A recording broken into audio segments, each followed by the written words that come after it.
Alors, aujourd'hui, on se retrouve pour une vidéo DIY, comment faire sa propre pâte à cicatrice et son propre faux sein. Donc, pour commencer, il vous faudra de la vaseline, de la farine, un récipient et une cuillère.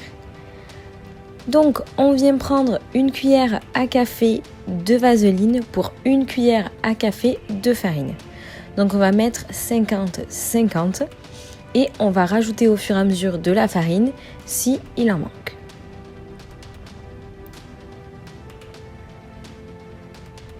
Donc, on mélange bien le tout. Il faut bien malaxer la pâte au moins 5 bonnes minutes jusqu'à obtenir une pâte homogène et qui ne colle pas ou qui colle plus ou moins. Donc je suis venue le prendre entre mes mains pour pouvoir mieux juger la texture de la pâte et je trouvais qu'elle collait encore, donc j'ai rajouté de la farine jusqu'à avoir la bonne texture. Il faut qu'elle soit ni trop collante ni trop friable. Donc on rajoute de la farine, on mélange un peu comme quand on fait une pâte à pizza. Donc là on est sur une assez bonne texture, je pense qu'on est plutôt pas mal. Et maintenant on vient faire notre faux sein. Donc il vous faudra de la glycérine, du cacao en poudre, du pigment rouge en poudre et un récipient.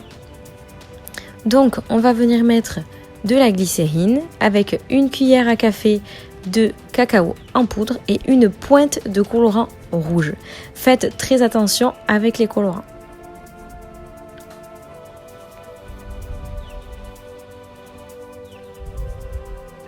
On vient mélanger jusqu'à obtenir quelque chose d'homogène. Donc voilà ce que ça donne. On est plutôt pas mal niveau couleur, mais au niveau de la texture, c'est pas encore assez liquide.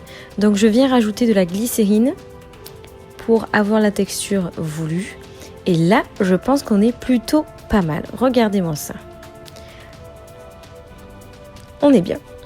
Donc maintenant, on va venir façonner notre cicatrice.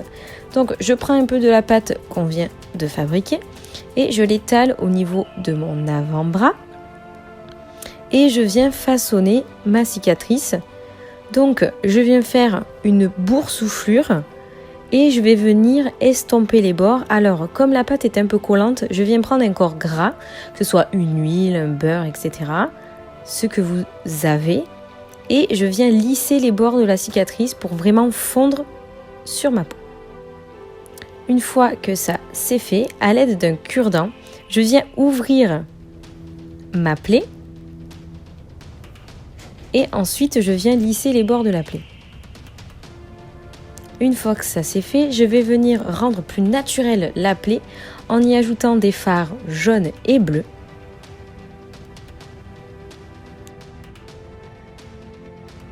Donc voilà ce que ça donne. Et la touche finale, je viens rajouter le faux sang.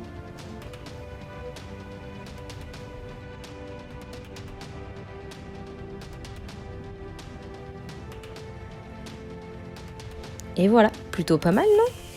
Plutôt réaliste, non? Et voilà, cette vidéo est terminée. J'espère qu'elle vous aura plu.